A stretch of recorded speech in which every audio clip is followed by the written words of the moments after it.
de gloire en gloire, tu m'emmènes. Tu m'emmènes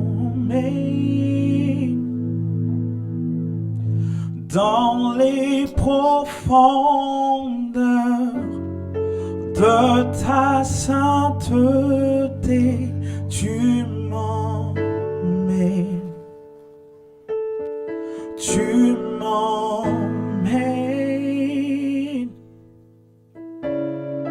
de gloire en gloire, de gloire en gloire, tu m'emmènes.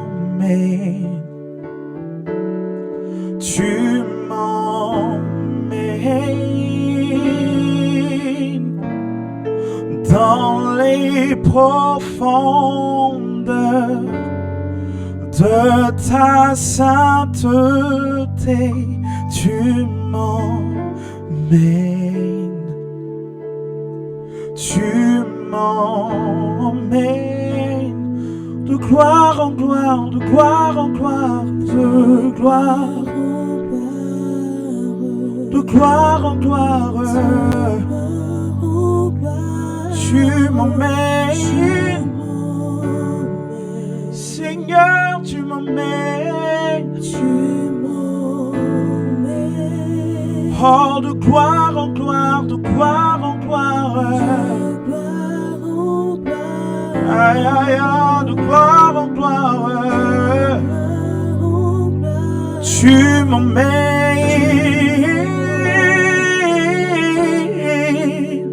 Tu m'emmènes dans les profondeurs de ta sainteté. De ta sainteté. Tu m'emmènes, tu m'emmènes, tu m'emmènes. Tu m'emmènes, tu m'emmènes, tu m'emmènes. De gloire en gloire, de gloire en gloire. De gloire en gloire. Tu m'emmènes. Tu m'emmènes, tu m'emmènes dans les profondeurs de ta sainteté. Tu me fais descendre dans les profondeurs de ta sainteté. Tu me révèles les choses cachées. Tu me fais rentrer dans tes secrets et tu me parles cœur à cœur. Ce que tu ne révèles pas à tout le monde, tu me le dis dans les choses, dans les profondeurs, dans les profondeurs. Tu me prends, tu m'emmènes, tu m'emmènes. Non Seigneur, tu ne me fais pas rester dans les choses superficielles. Dans les profondeurs de ta sainteté, tu m'emmènes, tu m'emmènes, tu m'emmènes, tu m'emmènes, tu m'emmènes, tu m'emmènes, tu m'emmènes. Tu m'emmènes, tu m'emmènes, tu m'emmènes, et tu m'entraînes, tu m'entraînes, tu m'entraînes de gloire en gloire, de gloire en gloire, Baba Shalabosa, de gloire en gloire. Tu m'emmènes, tu m'emmènes, tu m'emmènes, tu m'emmènes dans les profondeurs de ta sainteté, dans les profondeurs de ta sainteté.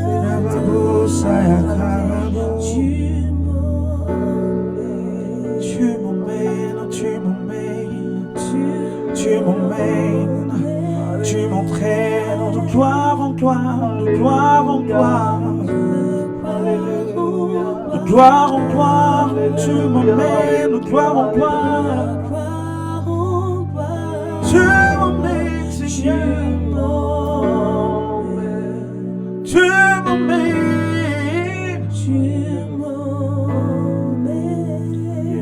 dans les profondeurs de ta sainteté, de ta sainteté, Dieu me révèle ta gloire. Tu m'emmènes, tu m'emmènes, tu m'emmènes. Merci Jésus.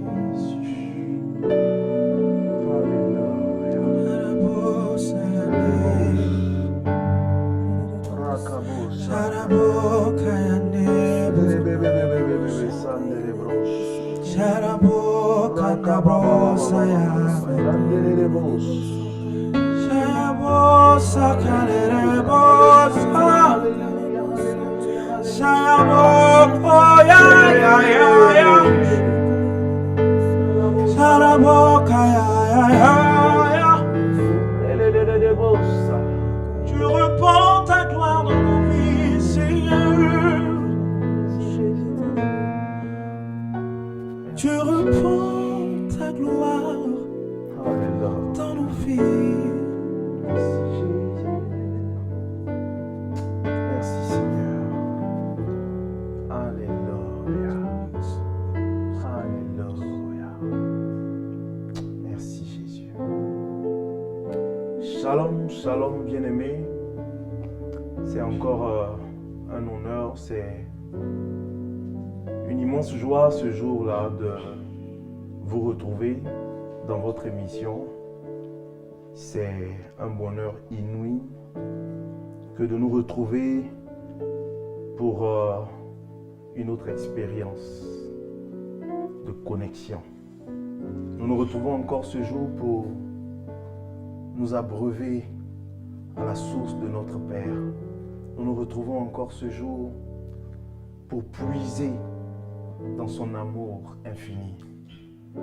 Et je veux croire que quelqu'un, au travers de ce moment merveilleux, sera encore restauré, sera abreuvé de l'amour infini et de l'amour divin de notre Père. J'espère aussi que vous avez été bénis lors de la rencontre précédente, lors de l'émission précédente. En tout cas, personnellement, j'ai été béni, j'ai été moi-même béni, j'ai été restauré, j'ai été visité. Et nous avons reçu beaucoup de témoignages, des bien-aimés qui ont été touchés, qui ont été vraiment restaurés, visités par le Seigneur au travers du moment que nous avons passé ensemble le lundi passé. Et nous bénissons le Seigneur pour ce qu'il est en train de faire dans nos vies, dans les vies des uns et des autres au travers de ces moments. Alors, j'espère aussi, bien-aimés, que vous avez passé un très bon, un agréable dimanche. J'espère que vous avez passé de merveilleux cultes de louange et d'adoration. Et aujourd'hui, nous nous retrouvons pour aborder un thème qui sera déballé ou détaillé sur plusieurs semaines, une série d'exhortations. Et notre thème, c'est la reconnaissance. Voilà. Nous allons pour aujourd'hui juste faire une introduction, et pour les 4 lundis à venir, nous allons voir les différentes implications. Nous allons voir 4 implications de la reconnaissance. Pourquoi nous parlons de reconnaissance. Le Seigneur nous a mis à cœur de parler de reconnaissance parce que nous sommes dans une certaine suite. Le Seigneur nous met dans une certaine suite. Vous savez, la mission du ministère Cœur à Cœur, c'est aider à la guérison intérieure tout en développant une intimité avec le Seigneur. Et la semaine passée, nous avons parlé de Jésus-Christ qui guérit les cœurs. Et le Seigneur a attiré notre attention sur un fait, sur le fait que nous avons certaines attitudes ou certains comportements que nous développons qui aggravent ces blessures intérieures ou le manque d'un certain nombre d'attitudes qui ne favorisent pas la guérison intérieure. Et parmi ces éléments, il y a la reconnaissance. Et nous voulons croire qu'au terme de ce moment, nous allons adopter de bonnes habitudes en tant qu'enfants de Dieu pour mieux être guéris et développer une intimité avec le Seigneur. Et donc, avec votre permission, nous allons donc prendre un moment de prière et recommander ce temps entre les mains du Seigneur afin qu'il vienne conduire le temps d'exhortation. Nous prions. Seigneur, nous sommes encore réunis pour toi. Seigneur, j'aime citer cette parole de Jean-Baptiste dans le livre de Jean 3 au verset 30 où il dit que je décroisse et qu'il croisse. Seigneur, que nous décroissions, que tu croisses, Seigneur, que nous disparaissions, que tu apparaisses, que tout fasse silence, Seigneur, et que toi seul sois entendu. Seigneur, je parlerai dans la faiblesse de ma chair, mais je veux croire que par la puissance de ton esprit, quelqu'un au travers de cette exhortation est touché, quelqu'un au travers de cette exhortation est restauré, quelqu'un au travers de cette exhortation est apaisé, est consolé, quelqu'un est guéri, quelqu'un est visité. Merci Seigneur pour ce moment merveilleux que tu nous donnes de passer en ta présence. Merci Seigneur de conduire toutes choses pour la seule gloire de ton nom. Gloire et honneur à toi Seigneur Jésus. Amen. Que le Seigneur nous bénisse encore et le texte que nous allons lire pour nous conduire dans cette série d'exhortations se trouve dans le psaume 103. Et donc nous allons lire le verset 1 et le verset 2. Donc nous lisons ensemble le psaume 103, verset 1, verset 2. Mon âme bénit l'Éternel. Que tout ce qui est en moi bénisse son saint nom. Mon âme bénit l'Éternel et n'oublie aucun de ses bienfaits. Nous allons nous attarder sur le verset 2. Mon âme bénit l'Éternel et n'oublie aucun de ses bienfaits. Voilà, bien-aimés, une adresse de David. Et dans ce passage, David fait une prière. Mais cette prière, David ne l'adresse pas directement à Dieu. David, lorsqu'il contemple les bienfaits du Seigneur, David, lorsqu'il contemple toute la bonté et l'immensité de la bonté, de l'amour de Dieu dans sa vie, David ne s'adresse pas directement à Dieu. David fait, si je peux employer le terme, un petit détour par son âme. David ne demande pas la permission à son âme. David ne négocie pas avec son âme. David donne un ordre à son âme. Peut-être qu'au moment où David faisait cette adresse, rien ne prouve que c'était dans un moment de joie. Rien ne prouve que c'était dans un moment de bonheur. Je me dis personnellement que si c'était le cas, David se serait directement adressé à Dieu. Mais David passe par son âme et ordonne à son âme de bénir l'Éternel et de n'oublier aucun de ses bienfaits. Bien-aimé, David s'adresse à son âme, qui est le centre de ses pensées et de ses émotions, par un ordre. Cette adresse est un ordre. Parce que David ne voulait pas laisser le choix à son âme de décider de l'état dans lequel il devait être. Sûrement que David venait de se rendre compte que son âme, son cœur, le centre de ses émotions et de ses pensées était en train de tomber dans la tristesse, était en train de lui communiquer l'amertume, était en train de lui communiquer des messages négatifs. Comme pour lui dire, mais David, voilà ce qui manque dans ta vie. David, regarde ce qui ne va pas. Et David dit, non, non, non. Ce n'est pas possible. Et lorsque David contemple tout ce que Dieu a fait pour lui, il donne cet ordre à son âme. Il lui dit, je ne te laisse pas le choix de décider de ce que je dois ressentir. Je ne te laisse pas le choix de me traîner, de me tirer dans l'amertume, dans l'angoisse. Je t'ordonne donc de bénir l'Éternel, de te souvenir de tout ce qu'il a fait et de n'oublier aucun de ses bienfaits. Les blessures intérieures, bien-aimées, sont aussi causées par le fait que, par moments, nous nous concentrons plus sur ce que nous n'avons pas encore reçu de Dieu. Nous nous focalisons plus sur ce qui n'a pas encore été accompli par Dieu. Et nous tombons dans des plaintes. Et nous murmurons contre Dieu. Et nous devenons des chrétiens amers. Nous devenons des chrétiens frustrés, bien-aimés.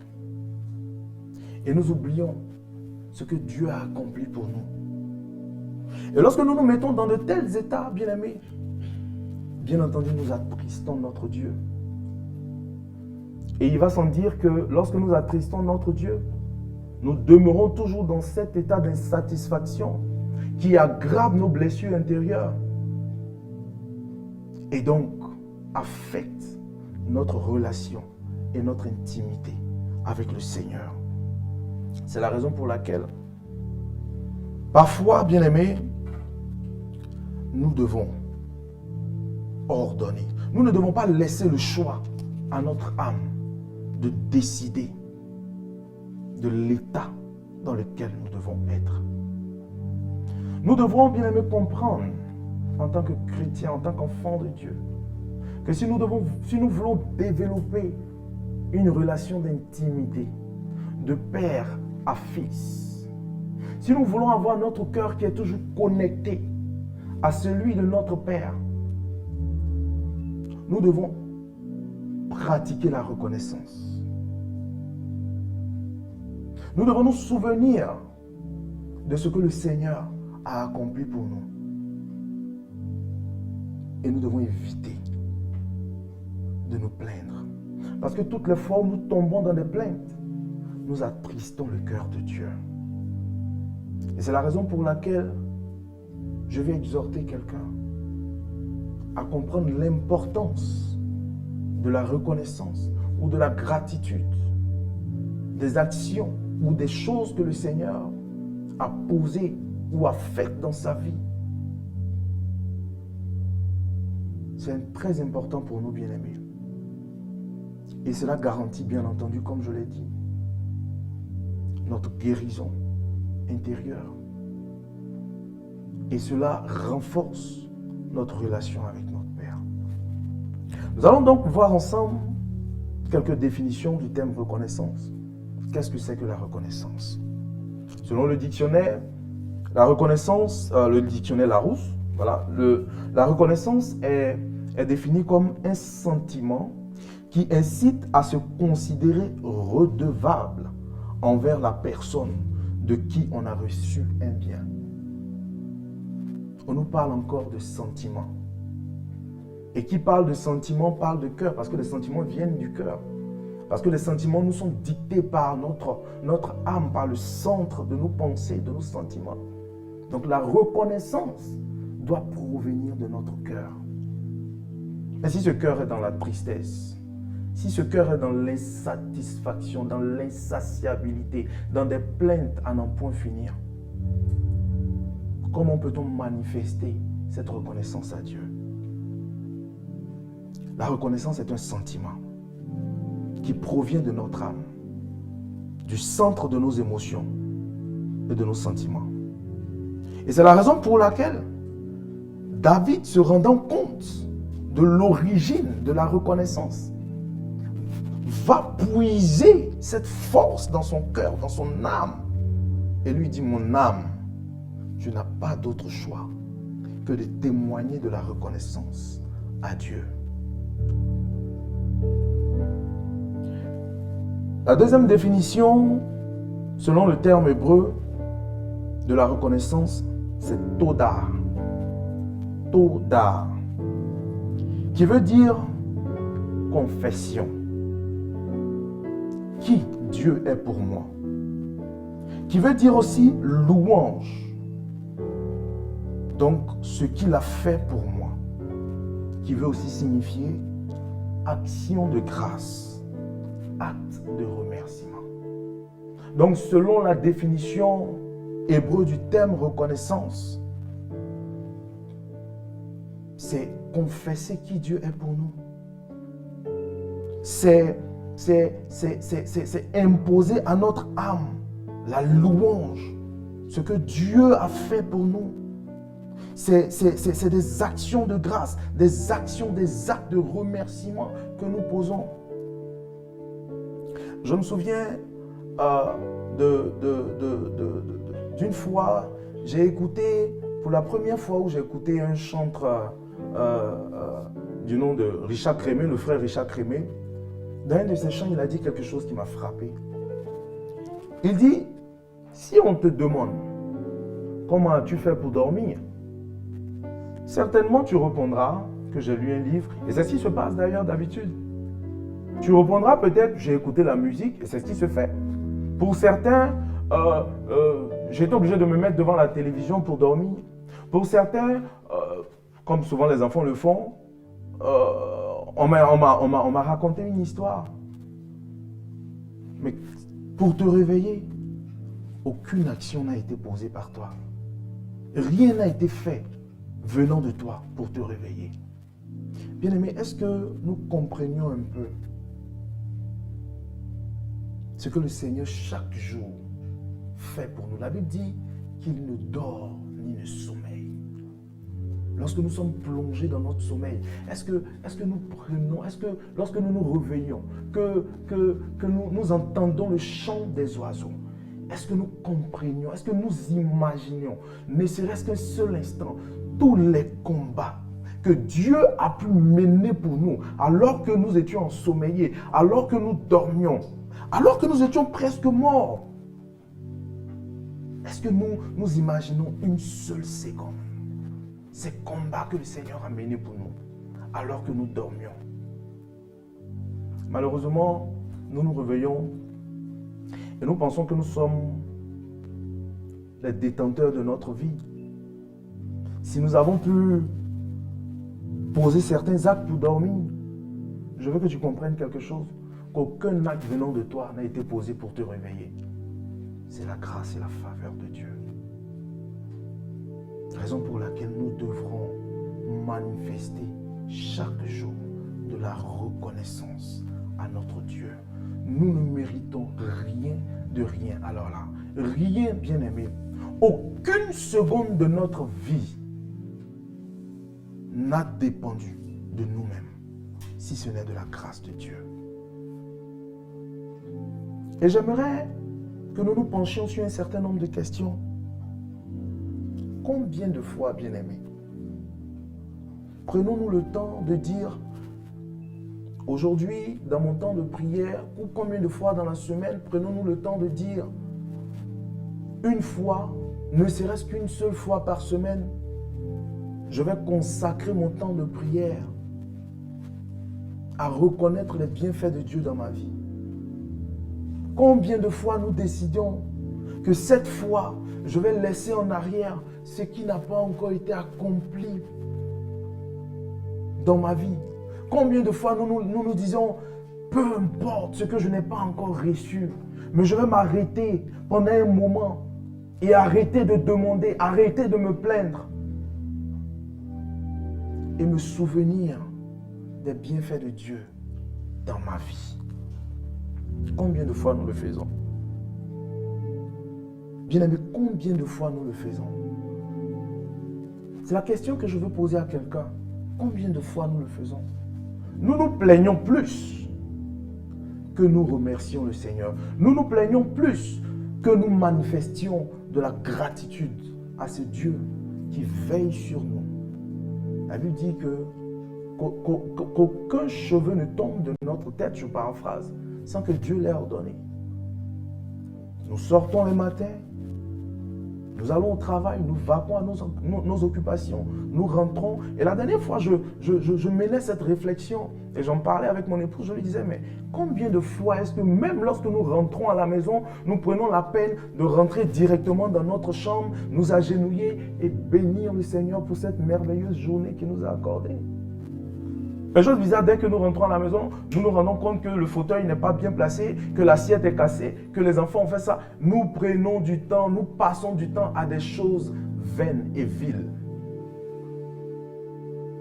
Alors que rien ne garantissait la vie, ou rien ne garantit la vie qui est en nous lorsque nous rentrions du travail. Bien-aimés, développons cette mentalité de reconnaissance. Le Seigneur Jésus tient véritablement à la reconnaissance.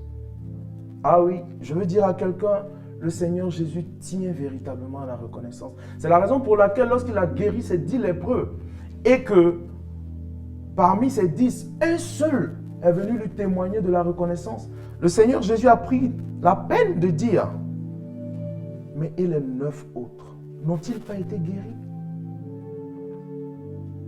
Et si le Seigneur Jésus s'est plaint à ce sujet, c'est parce qu'il tient à la reconnaissance. Bien-aimé, arrête de te plaindre et prends le temps de te souvenir, même ne serait-ce qu'une seule seconde de ta vie, de tout ce que le Seigneur a accompli pour toi. Arrêtons de nous plaindre. Parce que en nous plaignant, nous ne faisons qu'aggraver nos douleurs internes. Nous ne faisons qu'aggraver notre amertume, notre aigreur. Et nous nous retrouvons avec des maladies dont on ne sait l'origine. Bien-aimé, ce matin, je suis venu t'apporter un élément de traitement pour être mieux guéri à l'intérieur et pour bénéficier d'une relation d'intimité avec ton Dieu. Et si je veux dire au beau-fils, que le Seigneur, par la puissance de son esprit, nous donne de développer cette mentalité ou cette habitude d'enfant de Dieu ou de chrétien qui témoigne assez régulièrement de la reconnaissance à notre Dieu. Nous allons dans les autres lundis à venir, nous allons voir 4 implications de la reconnaissance. Pour aujourd'hui, ce n'était qu'une introduction. Et je veux croire que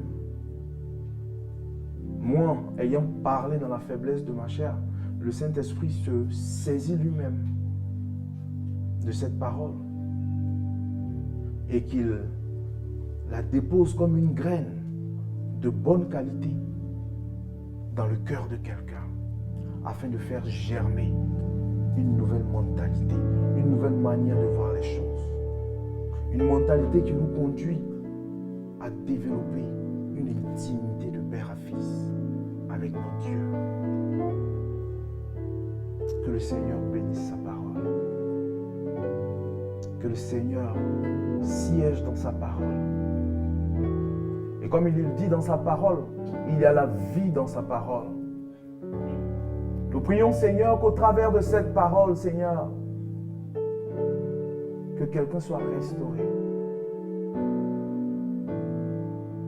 Qu'une personne, Seigneur, qui n'a passé que tout son temps à des plaintes, à des murmures, à ne se concentrer que sur ce que tu n'as pas encore accompli dans sa vie, que cette personne comprenne, oh Père, que cette personne s'asseye, Seigneur, que nous puissions tous ensemble nous asseoir un jour, un moment, ne serait-ce qu'un instant dans notre vie et contempler comme David l'a fait, Seigneur, tes bienfaits.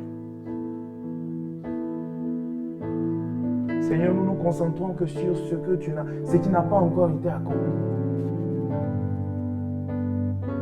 Mais bien de fois, Seigneur, et plus souvent, nous oublions tous les combats que tu as menés pour nous. Seigneur, nous voudrons saisir cette opportunité. Encore pour te dire merci pour notre vie. Seigneur, nous venons devant toi ce jour, au travers de ce moment, Seigneur, pour te témoigner notre gratitude et notre reconnaissance. Bien-aimé, je veux t'inviter ce jour à faire comme David.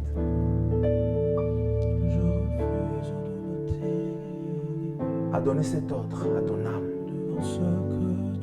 et à lui dire, mon âme, arrête de te plaindre et prends du temps pour te souvenir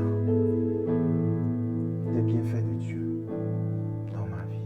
Je refuse de me taire devant ce que tu as accompli, Seigneur.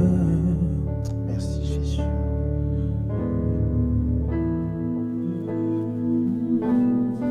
Quand je vois les bontés de Jésus, prier sur le toit de ma maison, mon âme bénit le Seigneur. Oh, quand je vois les bontés de Jésus, prier sur le toit de ma maison. Oui, mon âme bénit le Seigneur. Hey! Je refuse de me taire devant tes bontés, Père, devant ce que tu as accompli dans ma vie. Mon âme bénit le Seigneur. Oui, quand je vois les bontés de Jésus. Bien-aimé, ouvre la bouche et dis merci à ton Dieu. Sur le toit. Ouvre la bouche, bien-aimé, et souviens-toi, souviens-toi, souviens-toi, bien-aimé. Mon âme bénit le Seigneur. Oui, quand je vois les bontés de Jésus, priez sur le toit.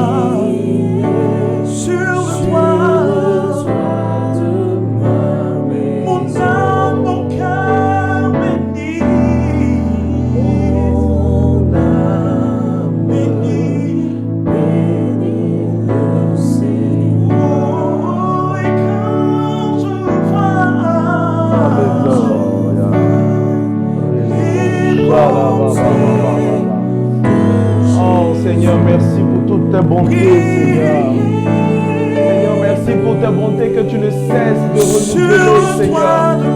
chaque jour pour nous, Seigneur.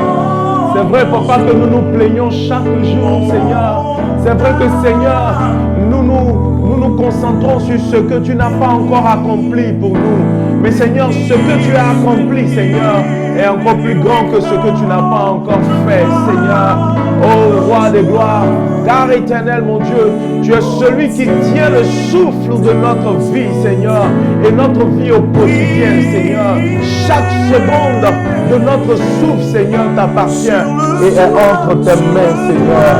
Oh, Jésus, Jésus, Jésus, nous voudrons contempler, Seigneur, tes bontés, Seigneur. Nous voudrons contempler, Seigneur, tes œuvres dans nos vies. Seigneur, nous voudrons contempler, Seigneur, ta magnificence, Seigneur. Oh, Roi des gloires, c'est toi qui donnes, éternel, mon Dieu, sens à notre existence, Seigneur. Nous te devons tout, Seigneur. Nous te devons tout, Seigneur. Gloire et honneur à toi, Seigneur. Béni soit ton nom. Alléluia, alléluia, alléluia. Oh, mon âme bénit ton nom, Seigneur. Mon âme bénit ton nom, Seigneur. Alléluia. Oh, bien-aimé, nous allons terminer par ce passage que j'aimerais que nous partagions. Et ce passage que j'aimerais que tu puisses porter dans ton cœur. Dans Lamentation 3, au verset 22, il est dit: les bontés de l'Éternel ne sont pas épuisées. Ses compassions ne sont pas à leur terme. Elles se renouvellent chaque matin. Oh, que ta fidélité est grande. Merci, Seigneur. Gloire à toi, Père. Merci pour ta fidélité et pour ta grandeur. Honneur et gloire à toi pour des siècles et des siècles. Amen. Bien-aimé, que le Seigneur te bénisse. Nous osons croire que ce temps t'a fait du bien. Nous osons croire que tu as été restauré. Et nous voudrons que nous puissions, tout au long de cette semaine, méditer sur l'importance de la reconnaissance et de la gratitude. Nous sommes au terme de notre moment pour ce jour et nous voudrons terminer pour dire merci à tous ceux qui nous soutiennent de quelque manière que ce soit pour la réalisation de ce programme, de cette émission. Je voudrais dire merci au Seigneur. Je voudrais dire merci au Seigneur pour la vie de mon père spirituel, le révérend Marc-Antoine Zando, qui me fait la grâce de bénéficier de sa bénédiction et de son onction pour ce ministère. Merci à l'équipe de Seven TV qui fait un travail d'arrache-pied pour nous soutenir dans ce ministère, dans ce projet. Merci aussi aux bien-aimés du ministère Cœur à Cœur, au chantre Sorel, à la chantre Mélodie, au frère Jean-Marc, à la sœur Cynthia Affian et à vous tous qui nous soutenez. Que la grâce et la faveur du Seigneur soient sur vous pour ce que vous faites pour l'avancement de l'œuvre du royaume. Shalom et paix sur vous.